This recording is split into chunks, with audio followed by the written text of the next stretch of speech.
Assalamualaikum warahmatullahi wabarakatuh. Perkenalkan, nama saya Elstiawati dari Prodi Komputerisasi Akuntansi Angkatan 2021. Sini saya akan mempresentasikan tentang tugas pajak yang berjudul Indonesia yang tercepat. Persetujuan antara pemerintah Republik Indonesia dan pemerintah Jepang tentang penghindaran. Pemerintah Republik Indonesia dan pemerintah Jepang berhasrat untuk mengadakan suatu persetujuan mengenai penghindaran pajak berganda dan pencegahan pengelakan pajak yang berhubungan dengan pajak-pajak atas pendapatan. Telah mufakat sebagai berikut.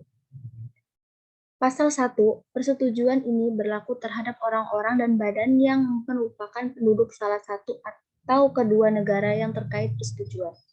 Pasal 2, pajak yang tunduk dalam persetujuan ini adalah Indonesia, pajak pendapatan dan pajak perseroan, termasuk setiap pajak yang dipungut pada sumbernya pembayaran di muka atau pembayaran terlebih dahulu terhadap pajak tersebut. Pasal 3, kecuali jika hubungan kalimat harus diartikan lain, maka yang dimaksud dalam persetujuan ini dengan bagian-bagian dari landas kontinen dan lautan sekitarnya terbatas di mana Republik Indonesia mempunyai hak kedaulatan atau hak lainnya sesuai dengan internasional. B. Istilah Jepang, jika dipergunakan dalam pengertian ilmu bumi, berarti seluruh wilayah Jepang termasuk wilayah laut di mana perundang-undang pajak Jepang berlaku, dan seluruh wilayah di luar wilayah laut termasuk dasar laut dan lapisan tanah sebelah bawah di mana Jepang mempunyai hak hukum sesuai dengan hukum internasional dan di mana perundang-undangan pajak Jepang berlaku. C. Istilah suatu negara yang terikat persetujuan dan suatu negara lainnya yang terikat persetujuan berarti Indonesia atau Jepang menurut hubungan kalimatnya. Pasal 4. Untuk kepentingan persetujuan ini, istilah penduduk dan suatu negara berarti setiap orang atau badan yang menurut perundang-undangan negara itu dapat dikenakan pajak berdasarkan tempat tinggal, tempat kediaman, kantor atau kantor besar, tempat kata laksana atau patokan lainnya yang serupa. 2. Jika berdasarkan ketentuan ayat 1,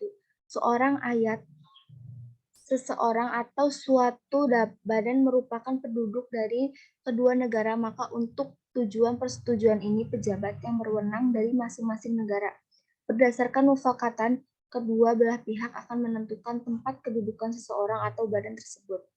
Pasal 5. Untuk tujuan persetujuan ini, istilah pendirian tetap berarti suatu tempat usaha tertentu di mana seluruh atau sebagian usaha suatu perusahaan dijalankan. 2. Istilah pendirian tetap terutama meliputi A. Suatu tempat ketelaksanaan, B. Suatu cabang, C. Suatu kantor, D. Suatu pabrik, dan E. Suatu tempat kerja. Pasal 6. Pendapatan yang diterima oleh seseorang penduduk suatu negara yang berasal dari harta tak gerak dapat dikenakan pajak di negara di mana harta itu berada. 2. Setelah istilah harta tak gerak akan diartikan sesuai dengan undang-undang negara yang berikat persetujuan di mana harta yang bersangkutan berada. Bagaimana istilah ini akan termasuk benda-benda yang menyertai harta tak gerak. Ternak dan peralatan yang digunakan dalam pertanian dan kehutanan. Hak-hak yang diperlakukan terhadap ketentuan hukum umum mengenai tanah. Hak memetik hasil dari harta tak gerak dan hak-hak terhadap macam-macam pembayaran atau pembayaran yang ditetapkan sebagai alasan atau pekerjaan atau hak mengerjakan penggalian tambang, sumber dan sumber kekayaan alam lainnya, kapal, perahu dan pesawat udara tidak akan dianggap sebagai harta tak gerak. 3. Ketentuan ayat 1 akan berlaku untuk pendapatan yang diperoleh dan dipergunakan langsung sewa atau setiap bentuk penggunaan lainnya dan harta tak gerak. Ketentuan dari ayat 1 dan 3 juga akan berlaku bagi pendapatan dan harta tak gerak suatu perusahaan dan bagi pendapatan dari harta tak gerak yang digunakan untuk pelaksanaan jasa profesi. Pasal 7.